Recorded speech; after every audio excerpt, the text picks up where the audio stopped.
Hey, Mystic Michaela spiritual family. Welcome to Know Your Aura with Mystic Michaela. Today, what happens when the ones you love aren't exactly supportive of your spiritual journey? Maybe you're listening to this podcast. Maybe it's a little weird to tell everybody that you do that. What does that mean? Maybe you like crystals. You don't want to tell people about that stuff. Maybe you got a tarot reading. Somebody'd think you're weird. What does it mean when the people around you don't support this kind of stuff? But first, hey, Scotty. Hey, guys. That's going to be interesting. Yeah. I'm all about that, except for there are certain cases where that might not be the greatest thing, the spiritual awakening journey. You're saying, like, there's cases when your family should come after you and say, like, no. Yeah, I think there are, and maybe let's hold off on that for a minute. Okay. Let's hold off. The first thing, what I really want is Netflix to send me a check. Why? We got Penguin Town into the top 10. I know, right? Is it?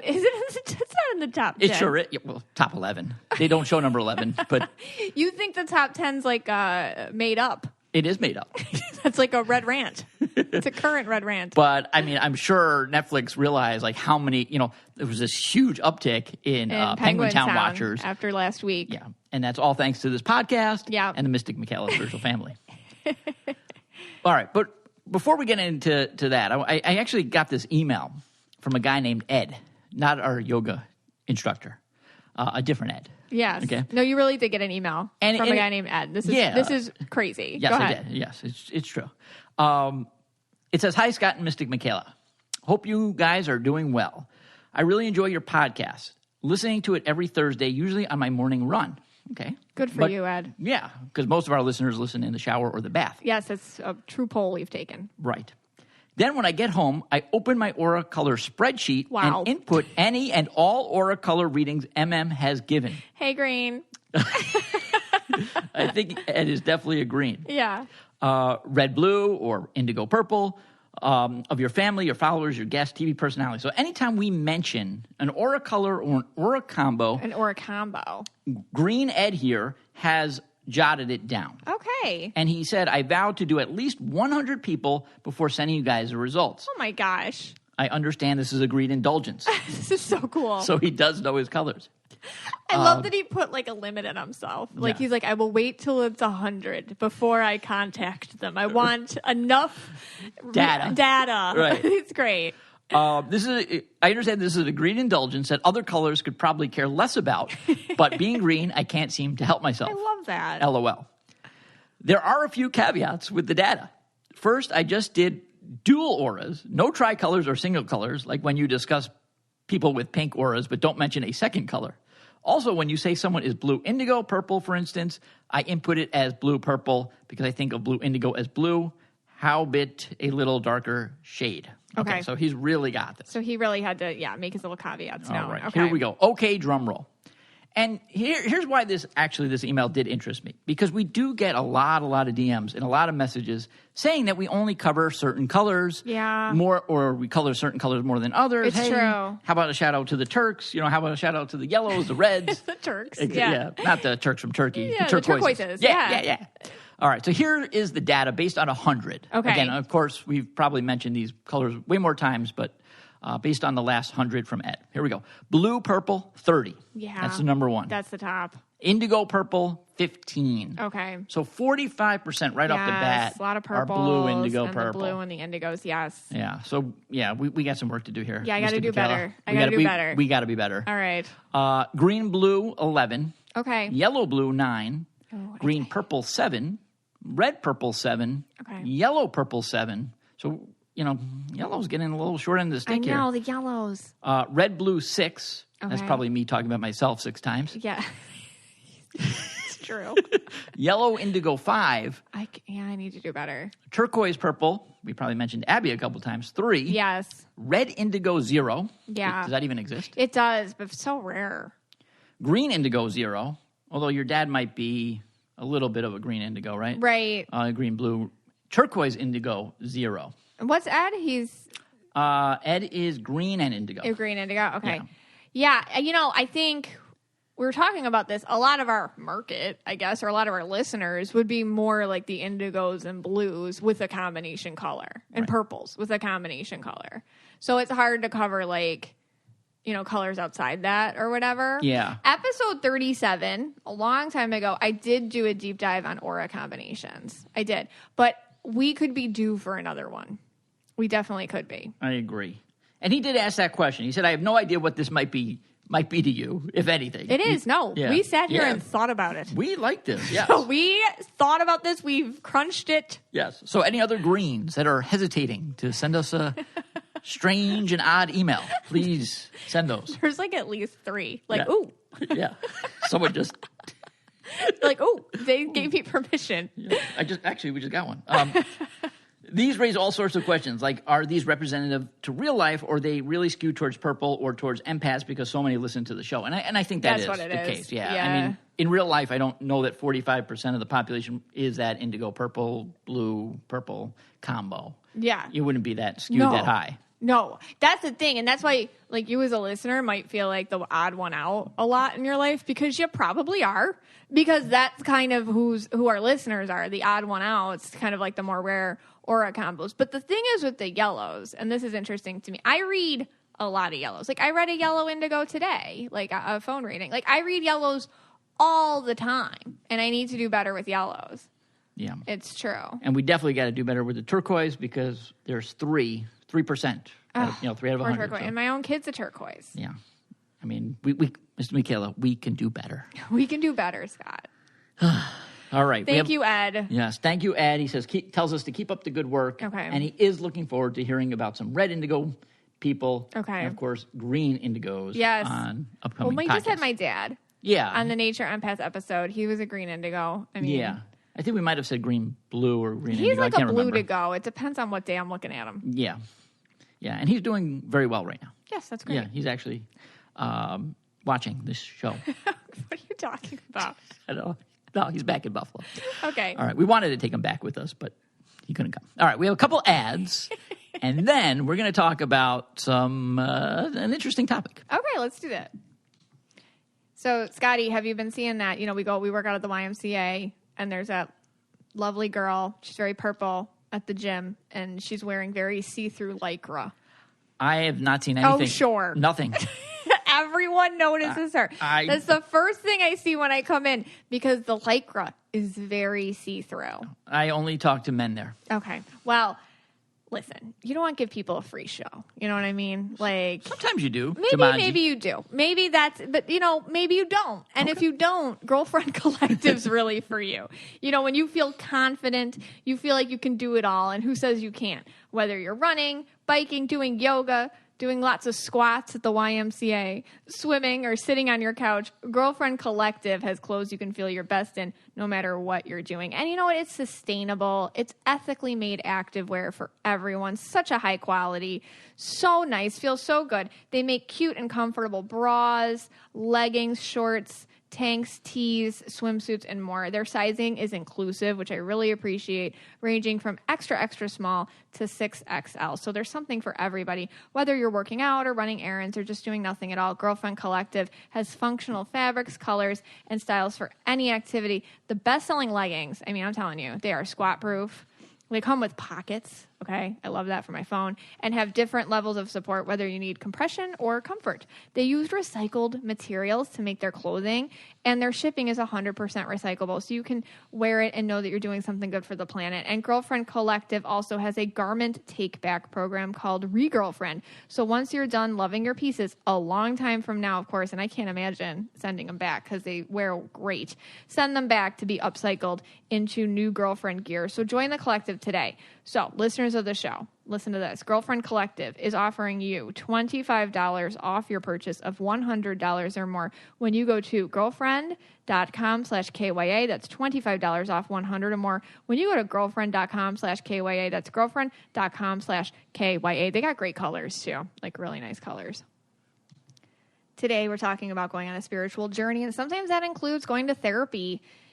Personally, when I was going through some awakenings in my life, I needed help, and BetterHelp was there for me. So let's do a mental health check-in. How are you really, and what do you need right now? You know, therapy can help you. And what is therapy? It's whatever you want it to be. You can get some tools to help you with motivation, depression, anxiety. Maybe people don't understand you. Maybe you're feeling isolated. Maybe you're feeling insecure in relationships or at work. It's really whatever you need. It's time to stop being ashamed of normal human struggles and start feeling better, because honestly, you deserve to be happy. BetterHelp is customized online therapy that offers video, phone, and even live chat sessions with your therapist, so you don't have to see anyone on camera if you don't want to. It's much more affordable than in-person therapy, and you can start communicating with your therapist in under 48 hours. Join the millions of people who are seeing what therapy is actually about. See if it's for you, because you're your greatest asset. This podcast is sponsored by BetterHelp. And Know Your Aura listeners get 10% off their first month at BetterHelp.com/KYA. Again, that's BetterHelp, HELP.com/KYA. Hey, Scotty. Hey. Okay, so you said that you're going to tell us about when it's appropriate for your family and friends and partners to come after you for following a spiritual path. Yes, that's right. So what is that? Okay. So you know Manson. Yes. And Jones. Yeah. And R. Kelly. And Koresh. Okay. And Negan. But do Negan? you... From The Walking Dead. Okay. But do you recall some of these famous cult leaders? So you're saying cult. Yeah, and I'm so glad you're bringing this up, because, like, yes, that's 100%. Like, if everyone's coming at you and they're telling you you're joining, like, an act, that's something to pay attention to. Right. Okay. For sure. Okay. Right. So, all right. The first one I have here is they were called the Angels Landing. Okay. Okay. They were located in Wichita, Kansas. Kansas must be is that like a hotbed for it? I think there was a couple there.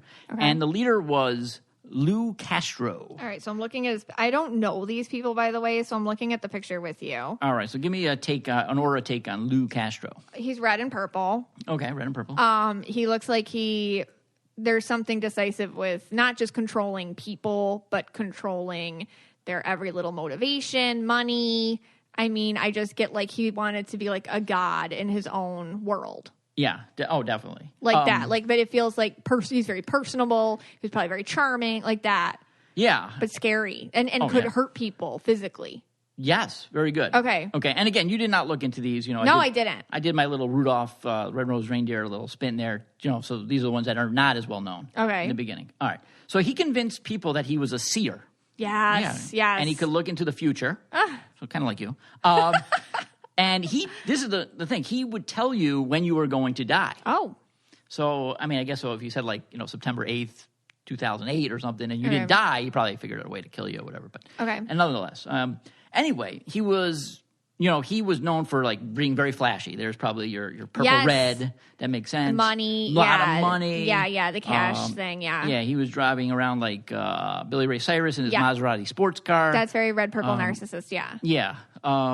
So, and the thing is, nobody knew how he got the money. Like he wasn't doing like any, like the Ponzi schemes of like, Bernie Madoff type things. He wasn't a finance guy, anything like that. Anyway, in 2003, a member of the community of Angels Landing, Patricia, died. And then in another freak accident, her husband died. So they started to look into this, investigate it. Yes. So I guess what Castro was doing, and this fits into all that when you're going to die thing, he was taking out huge life insurance policies on members. And then every couple of years, he was killing some of them off. Would he kill them? It was accidental. So it seems like so he's got kind of that organized crime thing going on. Yeah. That's interesting. Yeah. Wow. And that actually makes sense that he's more red-purple than the typical cult leader that you'd think of as like more of like a green. Nothing against greens, though. But, well, just the way, it's the way that the filters work. Everybody has color. The colors just like control how evil can be any aura color. It's just going to control how you operate it. Right. So with reds being evil, red, purple, that combination being evil, it's going to be about attention seeking. It's going to be about flashy. It's going to be about violence. And like the overt violence is interesting. Yeah. It is. Yeah. Right. And like kind of the charming, like on the outside, it was probably very charming, personable. not maybe didn't seem as weird as like maybe the other cult leaders would seem. Yeah. You know, that when you usually think of a cult leader, like maybe he was like, oh, I had a great conversation with him. He's totally normal dude. Like he can pass off. Right. Like that. Yeah. That's crazy. Getting the insurance policies. All right. Good thing I don't have an insurance policy out on me, life insurance policy. So that's good. Okay. Yeah. Because you are a seer too. All right.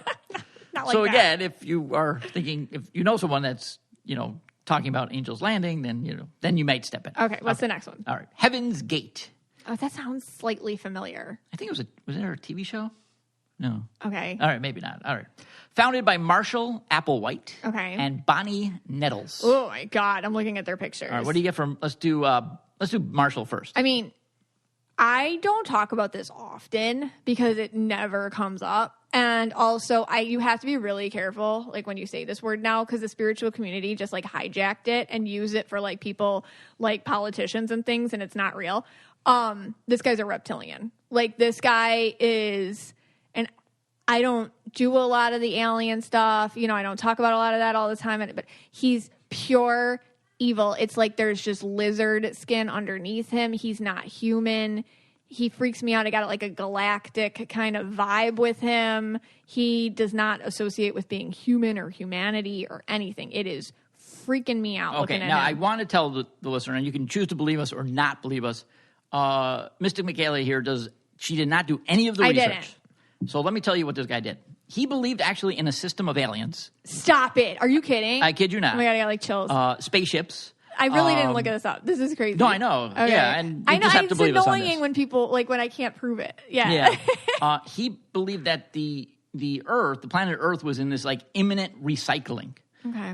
Whatever that meant. That's creepy because I don't know. Ugh. Keep going. Yeah, and then he believed, or maybe Drew, I don't know.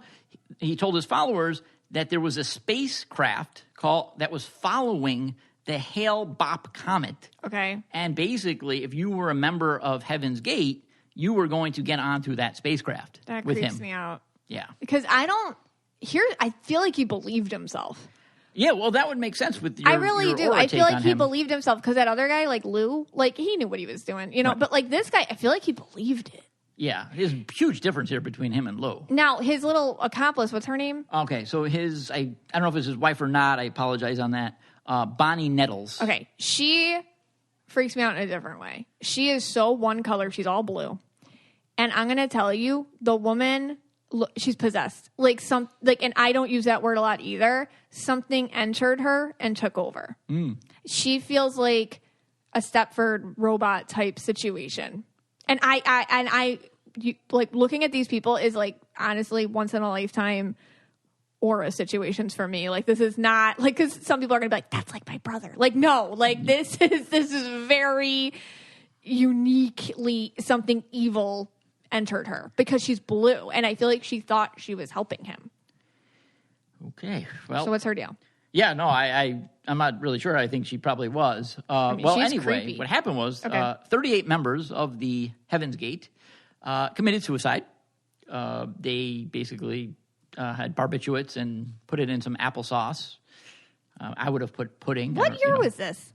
Do you know? No, I have to look I that up. feel like I slightly remember, because when you said the mask, were they all wearing the same sneakers? Yes! Yes! They were all wearing Nike shoes. And not to be crass, but I remember SNL doing like a funny skit about that. Okay. Like they took all the pictures of the shoes and it was like, we're Adidas or something like that, or Reebok or something.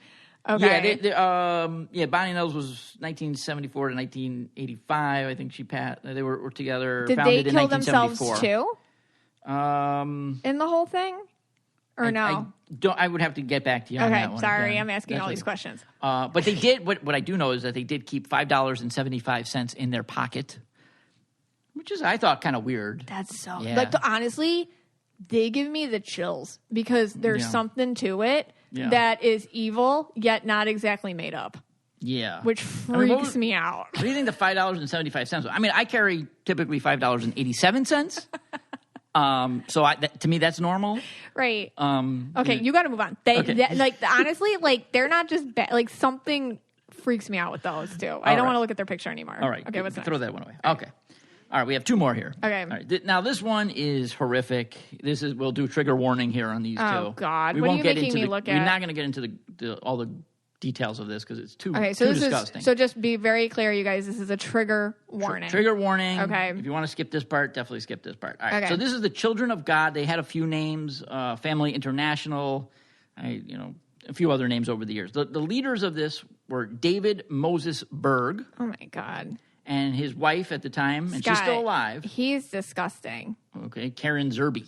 Okay. So, all right, this what's his David, he's evil. Evil. Like, I don't even know. Like, it's different than the other two even. Worse.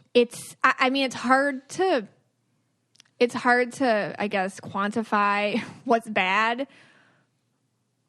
The last guy, the reptilian dude, he kind of like believed himself. This one, he's just evil. Like, he destroys souls. He destroys people, And like, he from did. the inside out. He did, yes. So what did he do? Okay, so, I mean, his big thing was combining the teachings of Jesus and sex. Okay. So he would do what they called, and everyone knew this, was called flirty fishing. So what he would basically do is he would have people, younger women of his cult, playing, Jumanji to the extent, huge level of Jumanji with new members. So to get people to join. Okay, so he just used sex to recruit. Right. Okay. And many times it was not with people over 18. So it's pedophilia? Yes. This is, okay, I don't even want to hear anymore. Yeah. Because I think we all get it. Children of God, we get it. Yeah, now here's one that let me just do a couple more things on this one. It turns my stomach. Yeah, I mean, and again, it was kind of like a live for the moment thing. The apocalypse was upon us. Oh, they do that crap. Yeah, nobody worked, nobody went to school, they would beg for money. And believe it or not, the actor who we've talked about on this show, who I think he's Indigo, Joaquin Phoenix. Stop it. Was born into he didn't like become an active member. He was born into it. So his he was a victim. He was a victim of this cult. His parents had him yeah. do that with with adults, I'm assuming? Yeah. The poor Joaquin Phoenix. Yeah. His mom eventually they some of the women of the cult, saw this was happening. Oh my God. And Joaquin Phoenix. There was a couple, I think Rose McGowan, or there was another two. Yeah. This makes a lot of sense. Because Yeah. these people, you can tell they like a lot of trauma. Yeah. Like those two actors. Wow. And, Well, how is this Karen not in jail? she's alive. Yeah, she's alive. The cult is still around. So I don't know how many members. the but apocalypse didn't happen. yeah. I know. So how do you explain that? I don't know. With all these cult leaders, I think they always do one thing wrong. Okay, They always need to put in a apocalyptic date a little further into the future. Because they always put it like, all right, it's going to be 2010, it's going to be 2021, it's going to be 2024. If you're going to do an apocalyptic date, you should put that like 200 years into the future. Yeah. That way but then they can't live, they can't be as know. manipulated. I know. Well, thanks, Scott. This Yeah. was dark. It was real. I mean, I just hit the tip of the iceberg. Really? He had children and horrible things I can't to even. his own children. And his all right. son committed suicide. So awful. And double murder, suicide. It was horrible. Jeez, wow. So again, Don't Google that. Yeah, don't Google that one. Trigger warning. All right, trigger warning off. Okay. All right, I have one last cult. Okay. And, this one's a little bit more jovial, so to Okay. say. Not as bad as those other three. All right. So this cult is... A jovial cult? Yeah. Okay. Jovial cult? Can you Okay. have a jovial cult? All right. Yeah, like a happy cult. Okay, it's a All right. happy cult. Okay. Yeah. All right, so this cult is led by... for some reason, I got the name is scratched off. I have my notes, and I don't have the name of it. Okay. So I'm not... Yeah, all right. They're led by a woman who claims to see colors around people. Her husband is very odd and encourages people to play a game called Jumanji. That is... What's up with that? Some, they call them reds or greens, husbands, red or green husbands, feel that this is something fishy going on when they talk to their wives and girlfriends. People are being warned about the color lady. Yeah. They're apparently in January in Fort Lauderdale, South Florida Purple, they're having this major event where they're all going to show up. The tickets say it's going to be a full buffet breakfast, Kool-Aid included. No, Kool-Aid included. No Kool-Aid. Stop. That's funny, Scott. All right. Of course, that is the Mystic Michaela spiritual family. I have been called a cult leader on occasion. But, it is true. Because, whatever. I know we've said this before. Back in February of 2020, before life ended, early February 2020. Yeah, we had our Mystic Michaela spiritual gathering, and the hotel thought we were a cult. Because, nobody knew each other, but everybody was, seriously, the whole weekend, best friends. Yeah. And the hotel was like, what's going on? And, somebody got asked, are they a cult? Yeah. I don't know. At least 3 people came up to me and said, are you a cult leader? And I said, yeah. But we don't care. We don't care if you do anything. Right. That's why I said we're jovial. We really don't care. We're jovial. Yes. Yeah. You just have to have good vibes and not judge us. Yes. Although we do have cases of MIR. So wow. Just in case. All right. We have a couple ads. I'm really glad you grouped me in with those people. Thanks. The lady that sees colors around people. All right. 2 more ads. And then I'll get into it. All right. Every once in a while, I just need to realign my health. I need to get back on track. I need to break my sugar habit. And Sakara is the way for me to go. Sakara helps you not to just eat healthy, but truly enjoy it with chef-crafted, plant-rich meals that build a foundation for radiant health.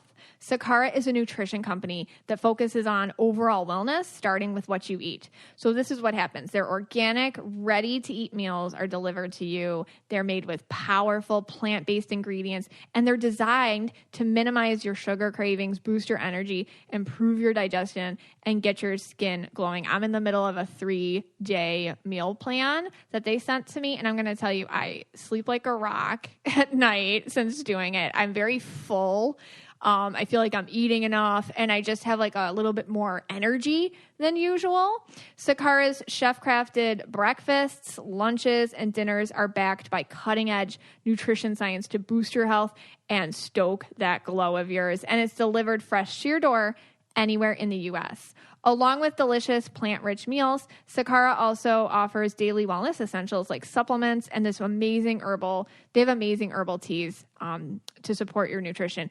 Experience their best-selling Metabolism Super Powder and Metabolism Super Bar to control your sugar cravings, reduce bloating, boost energy, and reduce fatigue. Sakara has received rave reviews from Vogue, Goop, the New York Times, and more. And right now, Sakara is offering our listeners 20% off their first order when they go to sakara.com/KYA or enter code KYA at checkout. It's really good if you just want to battle something, 3 days, it's done, and you just feel amazing after it. That's Sakara, sakara.com/KYA to get 20% off your first order. That's sakara.com/KYA. There's nothing worse than getting that credit card statement in the mail. You just leave it on the table. You dread looking at it. Listen, you're not alone. Debt can feel crippling, but Upstart can help you on your path to financial freedom. Upstart is the fast and easy way to pay off your debt with a personal loan, all online. Whether it's paying off credit cards, consolidating high-interest debt, or funding personal expenses, over 500,000 people have used Upstart to get one fixed monthly payment. Upstart knows you're more than just your credit score and is expanding access to affordable credit. Unlike other lenders, Upstart considers your income and current employment to find you a smarter rate for your loan. With a 5-minute online rate check, you can see your rate up front for loans between $1,000 to $50,000. You can receive funds as fast as 1 business day after accepting your loan. So find out how Upstart can lower your monthly payments today when you go to upstart.com/KYA. That's upstart.com/KYA. Please don't forget to use our URL to let them know we sent you. Loan amounts will be determined based on your credit, income, and certain other information provided in your loan application. Go to upstart.com/KYA. Okay, let's talk about what to do when your spiritual journey isn't really sitting well with the people around you. I do many readings, and one of the things I've learned about people, especially people in relationships, is that we have to leave space for ourselves and for others to grow. that something we held as a belief for a long time can change. It should change. We should evolve our beliefs. We should evolve what we thought about 5 years ago might be different now. We should expect other people to do that too. That's good. It's okay if those things change. And someone we love, we need to allow them to have those changes as well. So when relationships are bonded by a more 3D existence, it can be harder when one person starts a spiritual or more 5D or fifth dimensional journey, and the other one doesn't know what's going on. And they can interpret it like it's silly because they're scared, or they can feel insecure. 3D or third dimensional, meaning more of the stuff of this material world. So I'll see like people bonded over things, gossip, materialism, their image, surface stuff, partying, distractions, spending, addictive tendencies, or just a feeling of numbness. And then when one partner now is growing or craving a deeper connection within, which is spirituality, that deep connection within, and with their higher self and their higher power, this can disrupt the flow of the relationship, because then you can start not having things in common. So when you're on your spiritual journey and the people around you aren't, it can create a bit of a valley between you and them. And either they are going to support you, join you, or they may ridicule you in an attempt to discourage and control you, or they could completely turn their back on you. So let's dive in. First off, as I always like to do on here, I like to start with us, personal responsibility, where we're at. So let's say that you're like, I'm the more spiritually evolved one here. Okay, let's say you're saying that. Right there, that can be an issue. We all connect to spirit in different ways, and the ego is tricky. The ego is the human part of you that likes you to stay the same. So the ego will come in, even in the spiritual world, and try to keep you down. And one of the ways it can keep you down is by making you think you know more than other people. And so even in this, like, obviously, you're in a partnership with somebody and you're on the spiritual journey and they're not. That doesn't mean you know more. It just means you're going in a different direction. We all connect to spirit in different ways. Sometimes the one we love connect to spirit, but they don't call it that. Just like in the most recent Nature Empath episode, we discussed how like gardening or working with your plants, or even sometimes connecting with objects you love, can be a source of spirituality for you. Because what is spirituality anyhow? It's a personal relationship. It's about you. It's not about anything else. It's very internal. It's when we connect with the human condition, the soul, and the forces around and within us to create focus there, rather than the material world. We place emphasis more on these unseen emotional connections and ideals more than the ones of our 3D, third-dimensional, ego-driven world. And there is a whole spiritual community with quotes around it, with lots of words and terms and labels for things. But honestly, many people practicing spirituality have to do it in their own ways. You can't do it like anybody else. You have to do it in the way that works for you. And you can call it that, or you might just call it something else. And it could be out of the two of you, you're just the one calling it, a spiritual journey or awakening. And they're just calling it, their hobby, or just how it makes them feel good, or what challenges them, or whatever. So making sure we check our judgment at the door is the first step to navigating a relationship where one of you is more into this stuff than the other. Because you could both be just as into it, just not into the labels or calling it what we're calling it here or somewhere else. And again, with the whole spiritual community, you got to be careful because, like I said, this is a personal journey. It doesn't matter what I say. It doesn't matter what somebody else says. It doesn't matter what a group says. It matters, does it resonate within me? That's the focus. That's the point of spirituality. It's building up that voice inside of you that feels true. That's your connection to that which is greater than us, God, whatever you want to call it. That's what you're building here. And you have to be careful in any sort of group, kind of like religion or a spiritual community. There's something called like group mentality, and you have to be careful you don't get swept up into it. You always have to maintain like, okay, let me ground myself. Does that feel right to me? And you might not have a clear answer. It might just be like, I don't know. You go, well, that's an answer. You sit with that. You process it. That's spirituality. It's building up your own voice. I just had a reading with a woman, been married a real long time with her husband, very in love, and they have 2 almost grown kids, and they own a business. And, you know, she's always been into this like woo-woo stuff. You know, she's fun with it. You know, she does this and that and like, oh, you know, fun, real chill about it. Nothing too crazy. And her husband, you know, he's super green and he's a very hard worker and they have their own business and he's very logical, but he respects her and he loves her and he lets her do all her stuff, you know, and he can laugh about it, but he also sees that it makes her happy. So he supports her. But then she was telling me the other day, he surprised her and saying, I'm going to talk to a therapist, which for him was like, that's like, what? Like, you're going to do what? This is super not like you. And he wanted to talk about stuff from his childhood. It was totally out of the blue. And he said he wanted to know why he was the way he was. And really right there, how beautiful. Because she, of course, was telling him his whole life, like, hey, this is why you are the way you are. That's what you do when you're in a relationship. But, now he was really ready to listen. And, of course, he was going to do it his way. And that's the thing. Like, when you do spirituality, it's your way, not somebody else's way. So even if you're in a partnership like these two, married forever and in love, and he gets it and he gets how it works for her, but he's going to have to find his own way that it works for him. And that was a spiritual moment for him. That was a growth moment. And he's not going to call it that. He's just going to call it trying to find out the way he is and why he's the way he is, whatever. And what a nice connection. So something like that, that's a spiritual awakening. I mean, he might not call it that, and that's fine, but that's what it looks like on him. So we all do it differently. So, yeah, without getting into labels, you can just like look at somebody and look at yourself. And here are some characteristics of what a more spiritually evolved or connected person actually looks like. They're good listeners with open minds. They're willing to hear new ideas and really consider them.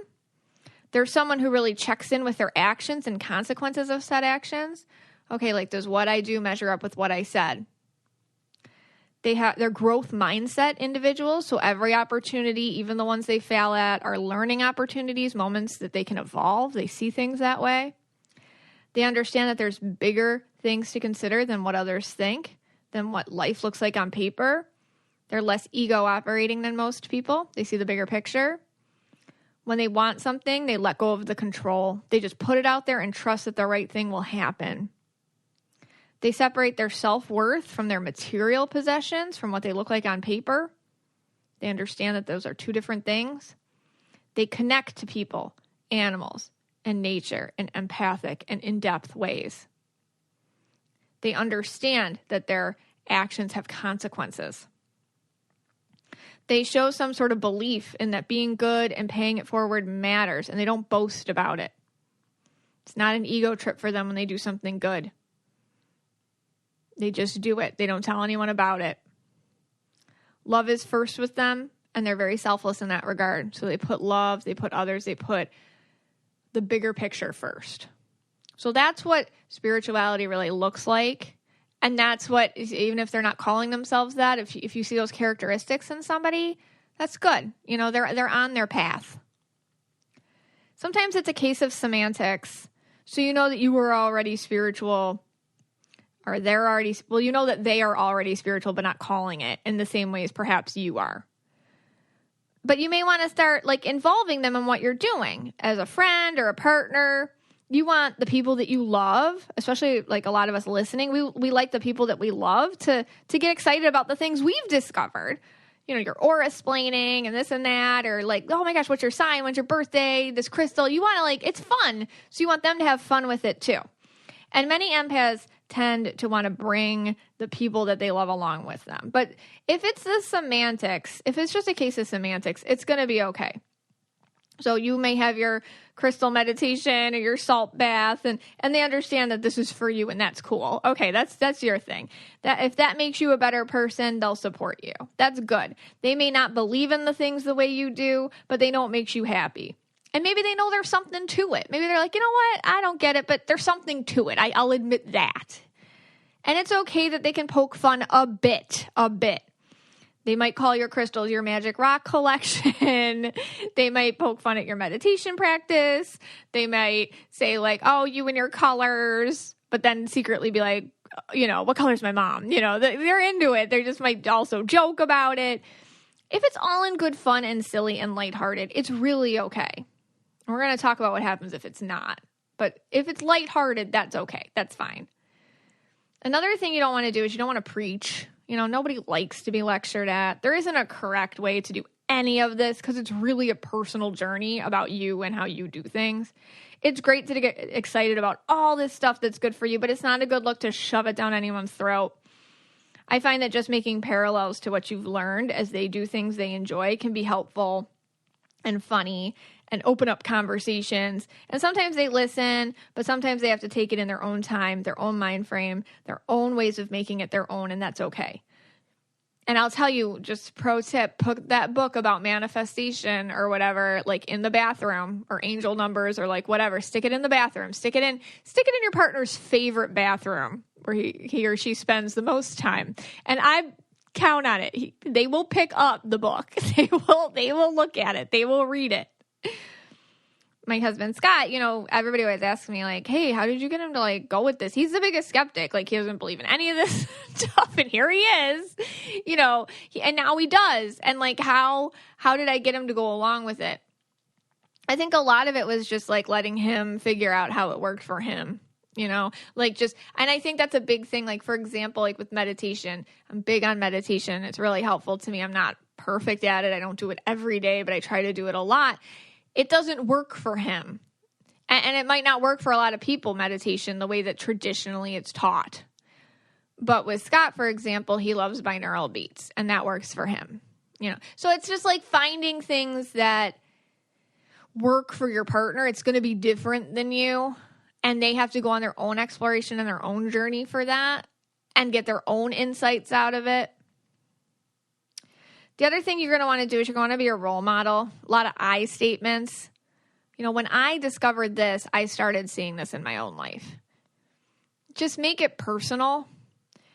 Talk about what makes you happy, that you learned a concept and how it opened your eyes to things in your own life and the positive consequences from that. So many people have told me how knowing their auras have helped them heal their relationships with family members, that they've been able to rethink the way others are, not take them as personally, and live peacefully with other people's just quirks that aren't going anywhere. Sharing this insight with a partner, just pure and vulnerable and from your own point of view, is enough to just kind of show them that, like, yeah, this works for me. This works for me. And maybe it would pique their interest too. Maybe not in the same way as you, but in a different way. Because it's not like you guys don't have to travel the same path. There's many paths to the top of the mountain. And as long as they're going on theirs and you're going on yours, you share with each other different insights. And it's nice. It's nice to have different insights too, from different mindsets. You want to be careful with getting stuck on who your partner should be. Especially now, I see this so much on social media. There's so much info on there about twin flames, soulmates, kindred spirits, past life connections, etc. And yeah, those exist. Like, all those things are real. And it's okay to learn and think about it and wonder about it in your own life and how it's shaped you and formed you and what you learned from relationships like that. But wanting your partner to be something they are not is a very slippery slope. Getting stuck in the wanting what isn't there is an ego trick. It can destroy your relationship. And it's not part of your spiritual journey. Your spiritual journey, let's say you're with somebody and you're on a spiritual journey, and it's just kind of like, sometimes the ego comes in, and I see this all the time in readings, and they have you attack your relationship. The ego's like, oh, if you get rid of him or her, everything will be better in your own life. Now, this is a case-by-case basis, obviously, but I always tell people, if it's not an abusive relationship or anything like that, let's take it one day at a time here. Because the ego likes to try to get you to destroy the relationship that you're in sometimes. And one of the tricks, especially in the spiritual world, is, oh, what's the passion? I'm not feeling the same passion. I don't feel this, like, oh my gosh, like this earth-shaking, Edward Cullen, Bella Swan moment when we're together. That's not real, okay? It's not real. That's not long-lasting. It's not fitting into the fairy tale that a lot of the spiritual community will shove down your throat. So it's something that you might want to take a step back from and notice and be like, is this an ego trick? And you need to open your eyes to your partner in a very new light. You have to see them as a soul, as a person, as a unique individual in this world, not fitting into who you think they need to be for you. So making sure that the language of the spiritual world doesn't pin you down to what you think you have to be in order to be your best self and your best life. Unrealistic expectations aren't helpful. I think what I'm trying to say is spirituality is not external. You don't find yourself in the arms of somebody else. I know it's not fun to think like that because like all our literature and narratives, and you don't find yourself in the arms of somebody else. You have to find yourself inside first. Then you find your right person. Or who you're with, it works better. Or it doesn't. But you have to find that internally first. And anytime we've had those connections like twin flames or soulmates or kindred spirits, yeah, it shakes us. But a lot of the times it shakes us because something inside is happening. There's some sort of lesson that we're learning because of the connection. It's not because of them. You know, I watch like, you know, oh my gosh, like Megan Fox and Machine Gun Kelly, for example. They're like all over we're twin flames, we're soulmates, you know, we wear low cut dresses and, you know, he's got nails and look at us, you know, we're so passionate, you know, come on, you know, like they're selling you a bill. I'm not saying that they don't feel that way, but I am saying that a lot of us look at them and we're like, oh my God, like, wow. And then you look at, you know, your husband sitting on the couch kind of watching football and you're like, you know, that doesn't look like what Megan Fox has. But like, you know, it's a fair, you know, and it's funny, like we can laugh at it, but like sometimes I know this because I read a lot of you guys. It's like, oh, I want that. I want to feel just renewed. I want to feel like, and that's the trick of the ego because it's not going to be from somebody else. You're going to do that with yourself, and it's either going to happen with who you're with, but it has to happen organically first. So we got to drop the fairy tale a little bit in order to kind of like really honor the partnership that we have going on for us. I hope that makes sense. I'm not putting down anyone's husband. I'm sure they all have Machine Gun Kelly in them somewhere. Okay. Also, yeah, again, like you can't rely on your partner for a spiritual connection. That's like not what they're for. That's not what you're for.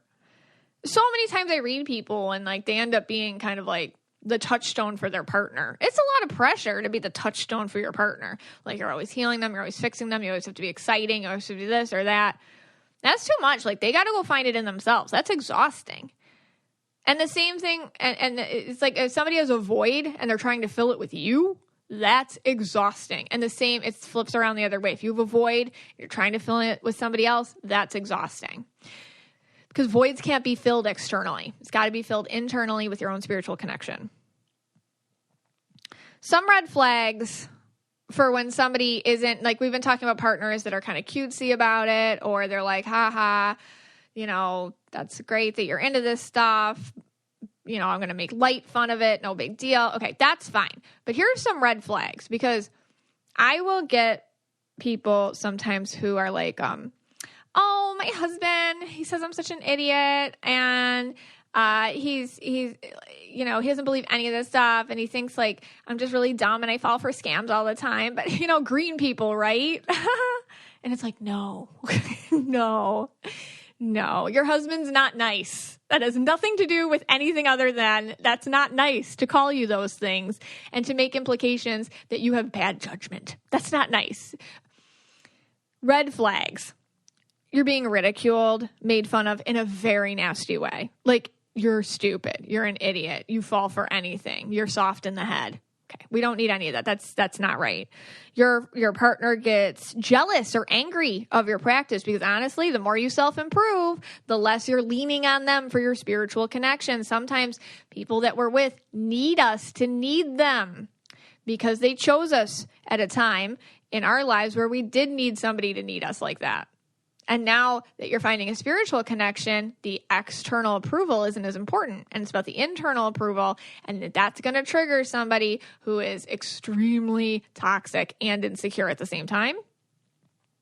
So they start getting jealous of you going to yoga, or jealous of you meditating, or jealous of you having some friendships that are a little bit different than what they're used to.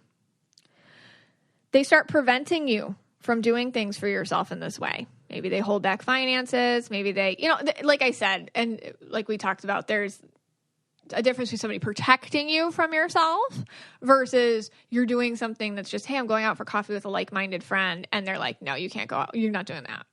I don't like her. Like that. There's a difference. There's some sort of it's me or them ultimatum when it comes to your spiritual practice. There are beliefs that you have that are now being made fun of in a really nasty way. Perhaps you're turning away from your traditional religion, or, you can be an organized religion like Christian or Jewish or whatever you are. You can be that and have a spiritual practice. You can do both. A lot of people say that you can't, and that's not true, because all it is getting closer to God in you. That's all it is. But sometimes, and I'll see this a lot in a relationship with one person feels like it's mutually exclusive, having just like a spiritual meditation practice, doing your things with your crystals or whatever. And, how you are traditionally practicing a religion with them. You can feel pressured to believe what they believe and the way they believe it. I mean, there's so many ways just the way that you vote, even, or the way that you think, or the way that you do anything. They want you to think exactly like they think. Otherwise, they can't. There's no room for you to have your own thoughts that have evolved. They have to stay the same. That's a red flag. And finally, that if you share your feelings, beliefs, or practices, you're going to feel rejected and unloved. Like, it goes that heavy. It's not just a silly ha-ha. It's like, no, you're wrong, and we're not talking about it, and I put my foot down about it. It is not okay for somebody to ridicule you when you're trying to improve yourself. That's control, that's fear, that's abusive. When you're trying something new, and it's a good and healthy thing for you, then all a partner needs to do is support you. Remember, spiritual journeys aren't just meditating in the woods with fairies and hippies, people, okay? It's getting therapy, or it's starting out with that healthy eating plan, or it's reading a self-help book, or it's taking a walk every evening, or it's journaling, or it's putting yourself first. It's being open and vulnerable with the way that you speak. It's taking personal responsibility. It's making new friends who are good for you, who are your friends. And if you're getting made fun of for any of that, there's something more at play here. If you feel like you're being made fun of for trying to improve your existence, that's not okay at all. And I will see from time to time this happening with my clients, and they kind of forcibly just laugh it off. Like, haha, green people, right? And it's like, no, he's not just a green aura person who doesn't believe in this mumbo jumbo. He's being cruel to you. You cannot believe in it and not be cruel. So, and let's just take away for a minute all the aura stuff or the crystals or the psychic stuff. Ask yourself, is this like this with this person anytime I try to do anything for myself that would make me a more complete and healthy person? When I challenge any of the boxes he's drawn around me to stay in, how do I get treated? Because sometimes the spiritual awakening is just like the trigger for it, but it's a lot of things. It's just this one ends up being kind of the big one. So I hope that this helped you kind of open your eyes, to having some sort of understanding that being on the same page doesn't always mean calling it the same things, and red flags for when somebody really does need to get checked in the way that they're speaking to you or interacting with you as you're on your own personal journey inward to connecting with that which is greater than us. Hey, Scotty. Hey, guys. So, yeah, one of the number one questions I get is, how is Scott so accepting of you? How did he come around to it? Because, you were a tough sell. Yeah. I'm definitely a tough sell. And I've actually been asked this question many times, too. And, I always tell people, and a lot of people say, my husband, he's not into it, or I can't get them into it. And I ask what color their husband is. And, you think you're going to hear the term green. You think they're going to say it's not the greens. The greens are an easier sell than the reds. Yeah, the greens can like make it sciencey or something. Right. They can talk about energy, and you can talk about, she just sees the energy in color. Right. Or you can categorize all the different people into different, personalities. Personality types or whatever. But the reds are the toughest. We're the most skeptical. So if you do have a red boyfriend or a red husband or something like that, he's probably going to give you the hardest time. Yeah, or she. Yeah. Or she. Yeah, or she. I apologize. It took a long time for me to come around. It did. And it took me a longer, I see some people you talk to about these colors and things, and they get it right away. Yeah. Like right away. I'll ask you interviewed, you'll go on an interview, I'll say, did they get it all? And they're like, yeah, they got it right away. Some people get it right away. It took me years to get it. I know. Years. I mean, I don't fully understand it right now. You're like, I don't even know where I am What's or going what we're on talking here? about. Yeah. So, whatever. Now you can read, but you read pictures now. Like, you know exactly. Yeah. You do a really good job. No, Yeah. but it's not even about the auras or the colors. No. It's really about like the spiritual journey. I Yes. think you were like, you know what? This makes her a better person. And I believe her. So, Yes. at any point did you think I was losing it? No. Okay, that's good. And that's, that's good. I mean, I was guess. wondering. No, and I think, that's what made me, actually, you're the one that really, truly made me the believer, honestly, because I believe in you. Aw. And I've never doubted so sweet. your intentions. Yeah. And I've never doubted your telling the truth. Right. Well, you know me, I guess. Yeah, Right. I know you. So, meaning, I know you're not lying. So either, you're totally bonkers, like you just said. Like I'm bonkers. Yeah. Or this it's is real. happening, right. Yeah, this is real. So, I mean, I'd rather go with the assumption that this is real. Right. That's funny. So it's really my belief in you that led me to this. Because, yes, I am the biggest skeptic. I am still the biggest skeptic. But what about your own spiritual self? Like your connection to a higher power? Because like you have a hard time with that yourself. Oh, I'm getting deep. No, I do. You do. You have a hard time like with that which is greater than us and kind of all of that. No, like, I truly do. Has that helped you connect? It has. And, I mean, sometimes I wake up in like a cold sweat. Yeah. You know this. Yes. Sometimes I will wake up No, this is true. in a cold sweat, and it's this idea of like eternity, like passing, and there's like nothing. I know. And that just happened to me.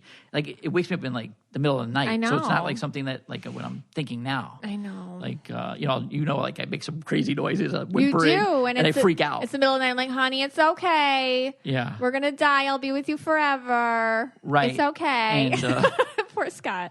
No, it is scary. Yeah. And then, it subsides after like a few minutes of pure panic. But, I do question that. Like, I mean, maybe some other people do. Like, what, and I live with you, a medium who has connected so many people to people that have passed. But yet I still at sometimes think, yeah, but that's hard. what if it's like, this is eternity? Like you have logical evidence in your own life, but you make the connection. Can you jump to that connection yourself? I think that's a big thing for people. Yeah. Like, can you? I don't know. Oh my God. I'm freaking out. Oh my God. Here we go. Here we go. All right. Anyway. Well, I feel like we have to find some resolution to that because it's like depressing me. No, well, it happened. I mean, it happens less. Yeah. I think that it used well, I feel to. like you get busy on trying to help people. I do. Yeah. And I think that that's kind of your connection to that, which is greater than us. Like, how can I help people feel good Yeah. or feel seen or feel validated? Or, Yeah.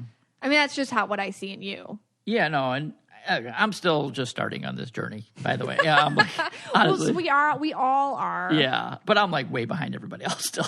Like everyone just jumps right ahead of me, Oh, Scott, I'm so like sad. I'm on like Space 2 on Candyland. It's horrible.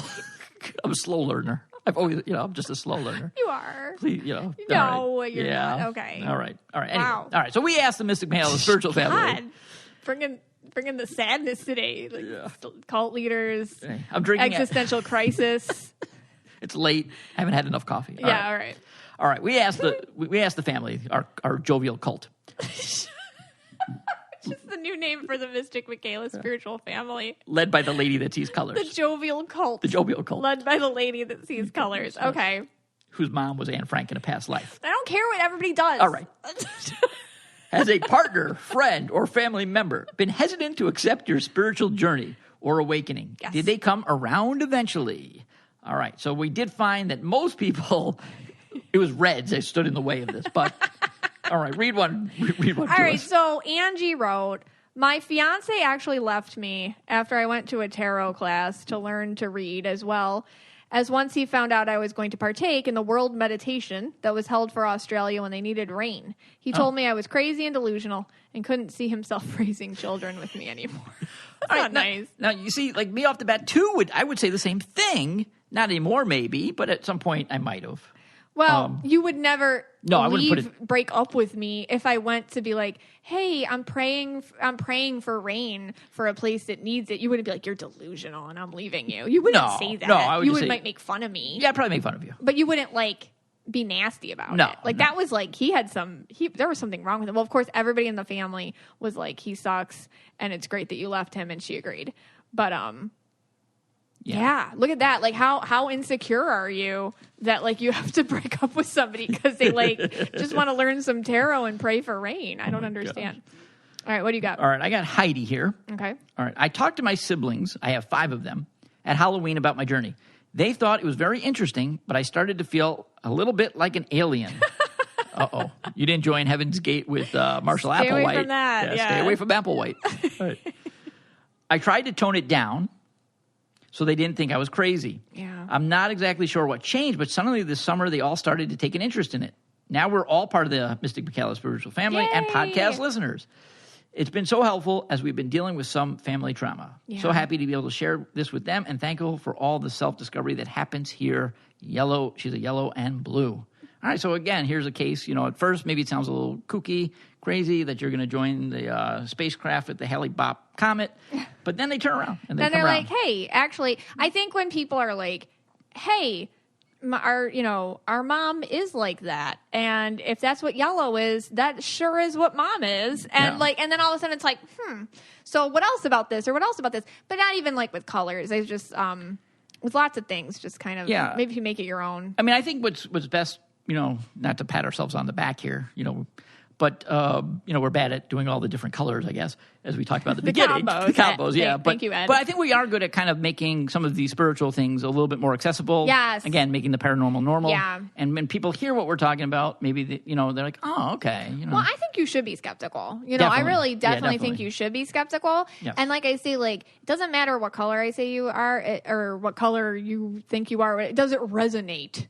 Yeah. And like with anything in this world, be it the crystals or the tarot or any reading or anything you get, did it resonate? Did it make me feel good? If the answer is yes and yes, then that brought you closer to yourself. And then I think like when other people see that, but you're right. I make the paranormal normal. That's my deal. That's what I like to do. All right. What do you have?